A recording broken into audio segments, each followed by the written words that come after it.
Quiz and ഫാക്സിന്റെ പുതിയൊരു വീഡിയോയിലേക്ക് എല്ലാവർക്കും സ്വാഗതം. ഇന്നത്തെ നമ്മുടെ വീഡിയോ പ്രേംചന്ദ് ദിനവുമായി ബന്ധപ്പെട്ട് ജൂലൈ 31 തീയതിയാണ് പ്രേംചന്ദ് ദിനം. അപ്പോൾ അതുമായി ബന്ധപ്പെട്ട് പ്രേംചന്ദ് ദിന ക്വിസ് മത്സരത്തിൽ ചോദിക്കുന്ന പ്രധാനപ്പെട്ട ചോദ്യങ്ങൾ ഡിസ്കസ് ചെയ്യുന്ന വീഡിയോ ആണ്. പ്രേംചന്ദ് എന്ന് പറയുന്നത് ആധുനിക ഹിന്ദി ഉറുദു സാഹിത്യത്തിലെ ഏറ്റവും മികച്ച ഇന്ത്യൻ എഴുത്തുകാരിൽ ഒരാളാണ്. അപ്പോൾ അദ്ദേഹത്തെ പറ്റിയുള്ള ചോദ്യവും ഉത്തരങ്ങളുമാണ് ഇന്നത്തെ വീഡിയോയിലൂടെ നമ്മൾ പറയാൻ പോകുന്നത്. വീഡിയോയിലേക്ക് കടക്കുന്നതിന് മുമ്പ് ഇതുവരെ ചാനൽ സബ്സ്ക്രൈബ് ചെയ്യാത്തവർ ഇപ്പോൾ തന്നെ സബ്സ്ക്രൈബ് ചെയ്യുക. അതുപോലെ തന്നെ വീഡിയോ എല്ലാവരും അവസാനം വരെ കണ്ട് വീഡിയോയുടെ അവസാനം നൽകിയിരിക്കുന്ന ബോണസ് ക്വസ്റ്റിന്റെ ഉത്തരം കമന്റ് ബോക്സിൽ രേഖപ്പെടുത്തുക. നമുക്കിനി നേരെ ഒന്നാമത്തെ ചോദ്യത്തിലേക്ക് കടക്കാം. ഒന്നാമത്തെ ചോദ്യം ഇതാണ്: മുൻഷി പ്രേംചന്ദിന്റെ യഥാർത്ഥ നാമം എന്താണ്?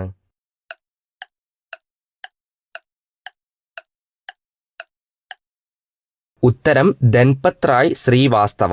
അതായത് മുൻഷി പ്രേംചന്ദിന്റെ യഥാർത്ഥ പേര് ഇമ്പോർട്ടൻ്റ് ആണ്. ധൻപത് റായ് ശ്രീവാസ്തവ എന്നാണ് അദ്ദേഹത്തിന്റെ യഥാർത്ഥ പേര്. രണ്ടാമത്തെ ചോദ്യം: പ്രേംചന്ദ് ജനിച്ച വർഷവും തീയതിയും ഏതാണ്? അദ്ദേഹത്തിന്റെ ഡേറ്റ് ഓഫ് ബർത്ത് ആണ് ഇവിടെ ചോദിക്കുന്നത്.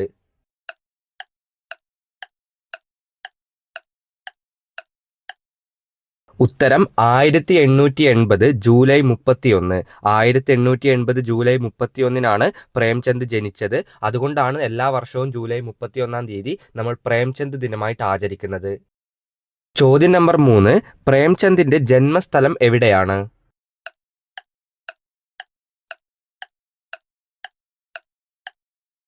ഉത്തർപ്രദേശിലെ വാരണാസിയിലെ ലംഹി എന്ന് പറയുന്ന സ്ഥലമാണ് അദ്ദേഹത്തിന്റെ ജന്മസ്ഥലം. ഓർത്തിരിക്കുക, 1880 ജൂലൈ 31 ഉത്തർപ്രദേശിലെ വാരണാസിയിലെ ലംഹിയിലാണ് അദ്ദേഹം ജനിക്കുന്നത്. ചോദ്യം നമ്പർ 4: ആദ്യകാലത്ത് ഉറുദുവിൽ എഴുതിയിരുന്നപ്പോൾ പ്രേംചന്ദ് സ്വീകരിച്ച തൂലികാ നാമം എന്തായിരുന്നു?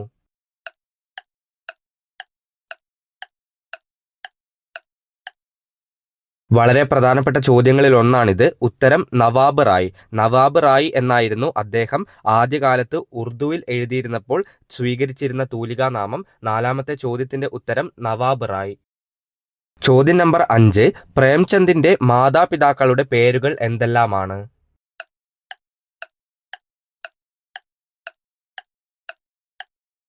ഇത്തരത്തിലുള്ള ചോദ്യങ്ങൾ ഇമ്പോർട്ടൻ്റ് ആണ്.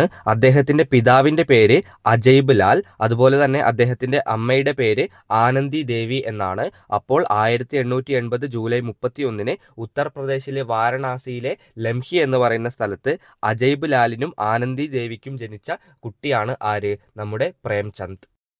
അടുത്ത ചോദ്യം, ആറാമത്തെ ചോദ്യം: പ്രേംചന്ദ് അന്തരിച്ച വർഷം ഏതാണ്?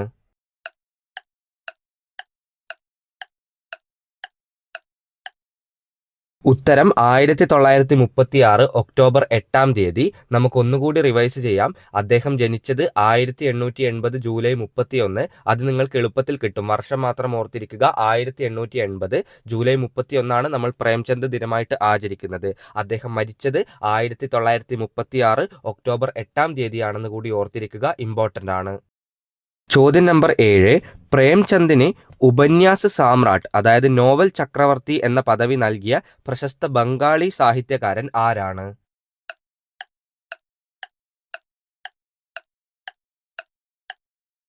ഉത്തരം ശരത് ചന്ദ്ര ചത്തോപാധ്യ. പ്രേംചന്ദിന് ഉപന്യാസ സാമ്രാട്ട് എന്നാണ് അദ്ദേഹത്തെ വിശേഷിപ്പിച്ചത്. ആരാണ് വിശേഷിപ്പിച്ചത്? ശരത് ചന്ദ്ര ചത്തോപാധ്യയാണ്. ഇമ്പോർട്ടൻ്റ് ആയ ഒരു ചോദ്യമാണ്, ഓർത്തിരിക്കുക. ചോദ്യം നമ്പർ 8: പ്രേംചന്ദിന്റെ ജീവചരിത്രത്തെക്കുറിച്ച് മകൻ അമൃത് റായ് എഴുതിയ ജീവചരിത്ര ഗ്രന്ഥം ഏതാണ്?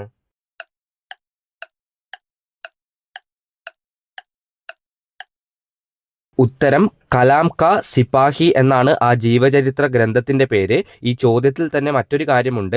അദ്ദേഹത്തിന്റെ മകന്റെ പേര് ഇവിടെ പരാമർശിക്കുന്നുണ്ട്. മകന്റെ പേര് ഓർത്തിരിക്കുക, അമൃത് റായ് എന്നാണ് പ്രേംചന്ദിന്റെ മകന്റെ പേര്. അദ്ദേഹം എഴുതിയ ജീവചരിത്ര ഗ്രന്ഥമാണ് കലാം കി സിപാഹി.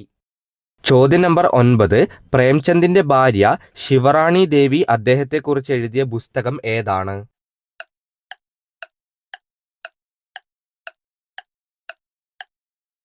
ഉത്തരം പ്രേംചന്ദ് ഗർ മേം എന്നാണ് അദ്ദേഹത്തിന്റെ ഭാര്യ ശിവറാണി ദേവി അദ്ദേഹത്തെക്കുറിച്ച് എഴുതിയ പുസ്തകത്തിന്റെ പേര്.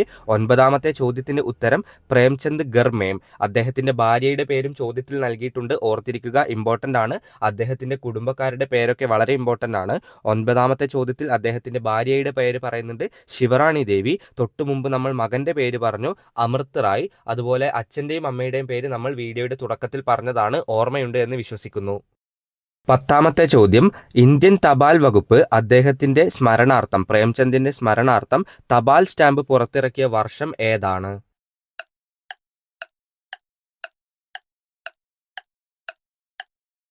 ഉത്തരം 1980.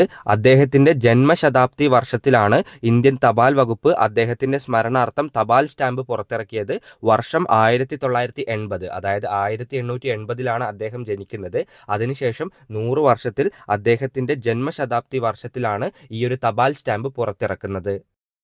ഇനി നമുക്ക് അദ്ദേഹത്തിന്റെ കുറച്ച് സാഹിത്യവുമായി ബന്ധപ്പെട്ട ചോദ്യത്തിലേക്ക് കടക്കാം. 11ാമത്തെ ചോദ്യം, പ്രേംചന്ദിന്റെ ഏറ്റവും പ്രശസ്തമായ ഗോദാൻ എന്ന നോവലിലെ പ്രധാന കഥാപാത്രമായ കർഷകന്റെ പേരെന്താണ്?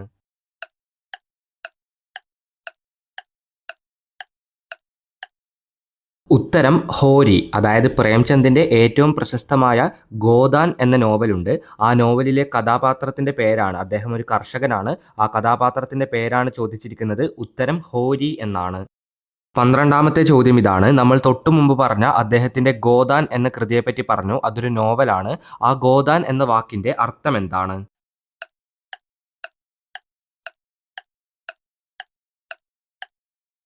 ഗോദാൻ എന്ന വാക്കിന്റെ അർത്ഥം പശുദാനം അല്ലെങ്കിൽ കൗ ഡൊണേഷൻ എന്നൊക്കെയാണ്. ഇതൊരു ഇമ്പോർട്ടൻ്റ് ആയ ചോദ്യം എന്ന് പറയാൻ പറ്റില്ലെങ്കിൽ കൂടി ഇത്തരത്തിലുള്ള ചോദ്യങ്ങൾ കൂടി നിങ്ങൾ പ്രതീക്ഷിക്കുക. അടുത്തതൊരു പ്രധാനപ്പെട്ട ചോദ്യമാണ്. 13ാമത്തെ ചോദ്യം, പ്രേംചന്ദിന് പൂർത്തിയാക്കാൻ കഴിയാതെ പോയ അവസാന നോവൽ ഏതാണ്?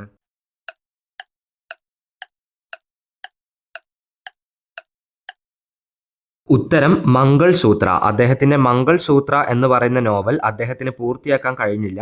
അതിനു മുമ്പ് അദ്ദേഹം മരിച്ചു പോവുകയുണ്ടായി. അപ്പോൾ 13ാമത്തെ ചോദ്യത്തിന്റെ ഉത്തരം മംഗൾസൂത്ര. 14ാമത്തെ ചോദ്യവും പ്രധാനപ്പെട്ട ചോദ്യമാണ്. പ്രേംചന്ദിന്റെ ആദ്യത്തെ ഹിന്ദി നോവൽ ഏതാണ്? ആദ്യത്തെ ഹിന്ദി നോവലാണ് ചോദിക്കുന്നത്.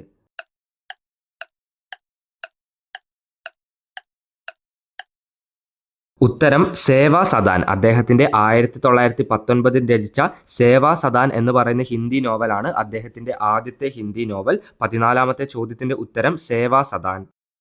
ചോദ്യം നമ്പർ 15, പ്രേംചന്ദിന്റെ ആദ്യത്തെ ഉറുദു നോവൽ ഏതാണ്? പ്രേംചന്ദിന്റെ ആദ്യത്തെ ഉറുദു നോവൽ ഏത്?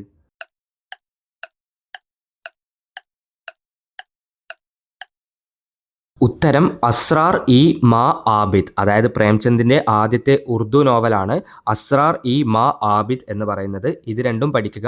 നമ്മൾ വീഡിയോയുടെ തുടക്കത്തിൽ പറഞ്ഞതുപോലെ പ്രേംചന്ദ് കൃതികൾ രചിച്ചിരിക്കുന്നത് മെയിനായിട്ടും ഹിന്ദിയിലും ഉറുദുവിലുമാണ്. അപ്പോൾ ഹിന്ദിയിലെ ആദ്യത്തെ നോവൽ നമ്മൾ ഇപ്പോൾ പറഞ്ഞു സേവാ സദാൻ ആണ്. അദ്ദേഹത്തിന്റെ ആദ്യത്തെ ഉറുദു നോവലാണ് ഇപ്പോൾ തൊട്ടു മുമ്പ് പറഞ്ഞത് അസ്രാർ ഇ മാ ആബിദ്. 16ാമത്തെ ചോദ്യം, വിശപ്പും അവഗണനയും അനുഭവിക്കുന്ന ഒരു വൃദ്ധയുടെ കഥ പറയുന്ന പ്രേംചന്ദിന്റെ രചന ഏതാണ്?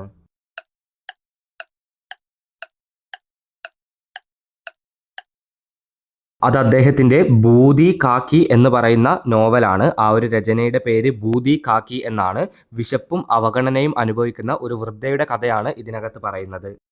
അടുത്ത ചോദ്യം, ബ്രിട്ടീഷ് ഭരണകൂടം രാജ്യദ്രോഹ കുറ്റം ആരോപിച്ച് കണ്ടുകെട്ടിയ പ്രേംചന്ദിന്റെ ആദ്യത്തെ കഥാസമാഹാരം ഏതാണ്?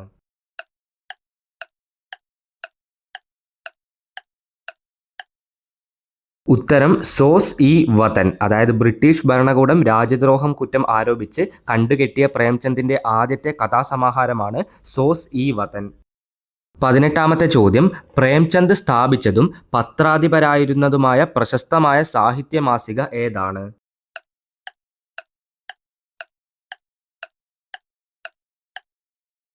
ഉത്തരം ഹൻസ് എന്ന സാഹിത്യ മാസികയാണ്. പ്രേംചന്ദ് സ്ഥാപിച്ചതാണ് എന്ന് ഓർത്തിരിക്കുക. പ്രേംചന്ദ് സ്ഥാപിച്ചതും പത്രാധിപരായിരുന്നതുമായ പ്രശസ്തമായ സാഹിത്യ മാസികയാണ് ഹൻസ് എന്ന് പറയുന്നത്.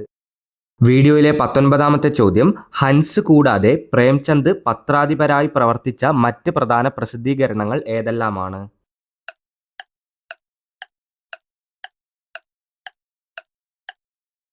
ഒന്നാമത്തേത് ജാഗരൺ, രണ്ടാമത്തേത് മര്യാദ. അതായത് ഹൻസ് കൂടാതെ പ്രേംചന്ദ് പത്രാധിപരായി പ്രവർത്തിച്ച മറ്റ് രണ്ട് പ്രസിദ്ധീകരണങ്ങളാണ് ജാഗരണും അതുപോലെ തന്നെ മര്യാദയും. അടുത്ത ചോദ്യത്തിലേക്ക് കടക്കുന്നതിന് മുമ്പ് ക്വിസ് ആൻഡ് ഫാക്സിന്റെ വാട്സപ്പ് ഗ്രൂപ്പിനെ പരിചയപ്പെടുത്തുകയാണ്. നമ്മൾ അപ്ലോഡ് ചെയ്യുന്ന എല്ലാ വീഡിയോസിന്റെ ചോദ്യങ്ങളും ഉത്തരങ്ങളും നിങ്ങൾക്ക് എളുപ്പത്തിൽ വായിച്ച് പഠിക്കുവാൻ PDF രൂപത്തിൽ ഈ വീഡിയോസിന്റെ സ്ലൈഡുകൾ അയച്ചു കൊടുക്കുന്നുണ്ട്. അപ്പോൾ എല്ലാവരും നമ്മുടെ വാട്സപ്പ് ഗ്രൂപ്പിൽ ജോയിൻ ചെയ്യുക. അവിടെയാണ് ഈ PDFകൾ ലഭിക്കുന്നത്. വാട്സപ്പ് ഗ്രൂപ്പിൽ ജോയിൻ ചെയ്യുവാൻ വേണ്ടി താഴെ ഡിസ്ക്രിപ്ഷൻ ബോക്സിലുള്ള ലിങ്ക് ഉപയോഗിക്കുക. വീഡിയോയിലെ 20ാമത്തെ ചോദ്യം, പ്രേംചന്ദ് ആദ്യമായി എഴുതിയ ഉറുദു കഥാസമാഹാരമായ സോസ് ഇ വതൻ പ്രസിദ്ധീകരിച്ചത് എന്നാണ്?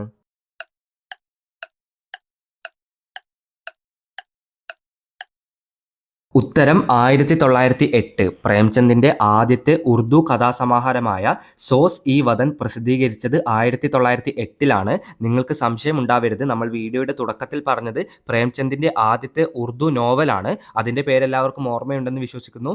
അസ്രാർ ഇ മാ അബീദ് എന്നായിരുന്നു അതിന്റെ പേര്. നിങ്ങളെല്ലാവരും കാത്തിരിക്കുന്ന ഈ ഒരു വീഡിയോയിലെ ബോണസ് ചോദ്യത്തിലേക്ക് കടക്കുന്നു. ഈ ഒരു ബോണസ് ചോദ്യം ഇതാണ്. ഈ വീഡിയോയിൽ തന്നെ ഉണ്ടായിരുന്ന ഒരു ചോദ്യമാണ്. എല്ലാവരും റിവിഷൻ പോലെ കാണുക. പ്രേംചന്ദ് അന്തരിച്ച വർഷം ഏതാണ്? ഉത്തരം അറിയുന്ന എല്ലാവരും കമന്റ് ബോക്സിൽ ഉത്തരം രേഖപ്പെടുത്തുക. ഉത്തരത്തിന്റെ കൂടെ നിങ്ങളുടെ പേര് കൂടി രേഖപ്പെടുത്താൻ മറക്കരുത്. ഇതിന്റെ വിന്നറിനെ നമ്മൾ പ്രേംചന്ദ് ദിന ക്വിസിന്റെ പാർട്ട് 2-ൽ അപ്ലോഡ് ചെയ്യുന്നതാണ്. അപ്പോൾ അതിന്റെ കൂടെ വിന്നേഴ്സിനെയും കൂടി നമ്മൾ അനൗൺസ് ചെയ്യും. അപ്പോൾ ആ ഒരു വീഡിയോയ്ക്ക് വേണ്ടി എല്ലാവരും കാത്തിരിക്കുക. ഉത്തരം എല്ലാവരും കമന്റ് ബോക്സിൽ രേഖപ്പെടുത്തുക. ഉത്തരത്തിന്റെ കൂടെ നിങ്ങളുടെ പേര് കൂടി രേഖപ്പെടുത്താൻ മറക്കരുത്. പേര് രേഖപ്പെടുത്തിയാൽ മാത്രമേ നിങ്ങൾ ആരാണെന്ന് മനസ്സിലാവുകയുള്ളൂ. നമ്മുടെ വാട്സപ്പ് ഗ്രൂപ്പിൽ ജോയിൻ ചെയ്യുന്ന കാര്യം മറക്കരുത്. ഇത്തരത്തിലുള്ള വീഡിയോകൾക്ക് വേണ്ടി ചാനൽ ഇപ്പോൾ തന്നെ സബ്സ്ക്രൈബ് ചെയ്യുക. ഈ വീഡിയോ അവസാനം വരെ കണ്ടിരുന്ന എല്ലാവർക്കും നന്ദി, നമസ്കാരം.